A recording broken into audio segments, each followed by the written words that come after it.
Have a dream. Martin Luther King Jr.'s immortal words. Absolutely not. No.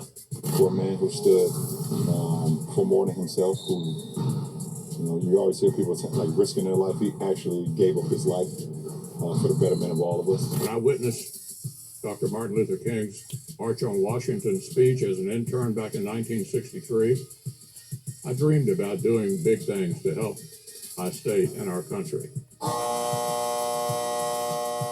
Turtle Man, same with you. No. I have a dream that one day everybody shall be exalted. Dr. King's profoundly just and moral letter from a Birmingham jail.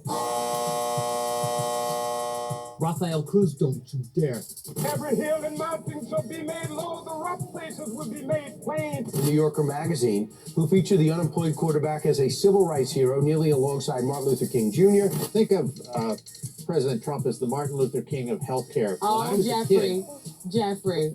You see, Republicans just love quoting and using Martin Luther King as a prop.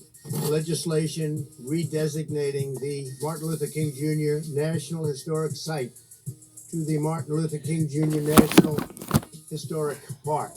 From here, with a white supremacist president.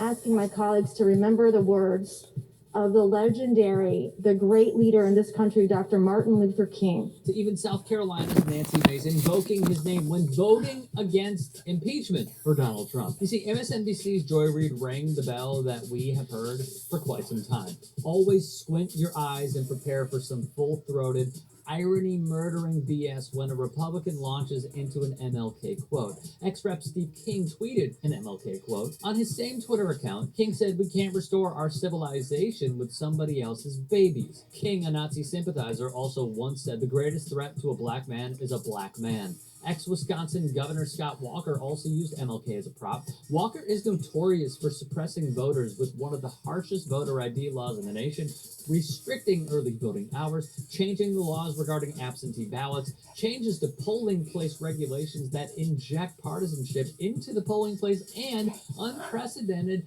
partisan redistricting. So yeah, this is a lynching in every sense. This is un-American. South Carolina Senator Lindsey Graham backed Trump's words when he called the first impeachment trial a lynching. Graham also compared the FBI's Russia investigation to 1960s era FBI surveillance of civil rights icons like Dr. Martin Luther King. However, you can bet your ass you'll hear something out of Graham on MLK Day. Missouri Senator Josh Hawley, who always looks like he's trying to squeeze out a silent but deadly, invoked King's name on his Twitter account discussing dignity of work, quoting, "No work is insignificant. All labor that uplifts humanity has dignity and importance." Tom Cotton also used MLK's name on his social mediums. Arkansas Senator Tom Cotton is facing criticism for describing slavery as a, quote, necessary evil. When McConnell gave his concession speech mentioning MLK by name, Bernice King clapped back, "But my father's dream was to create the beloved community, in part by eradicating racism, militarism, and poverty. Certainly not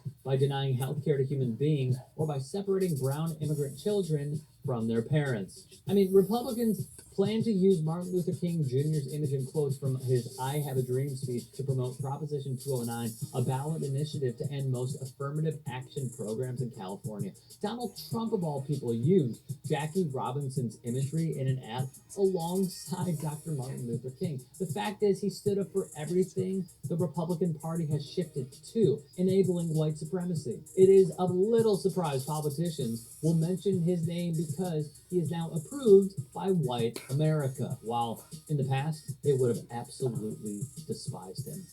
If you'd like to hear more thought-provoking content like TYT Sports on Facebook and to help in my journey to keep media independent, go to tyt.com/Rick.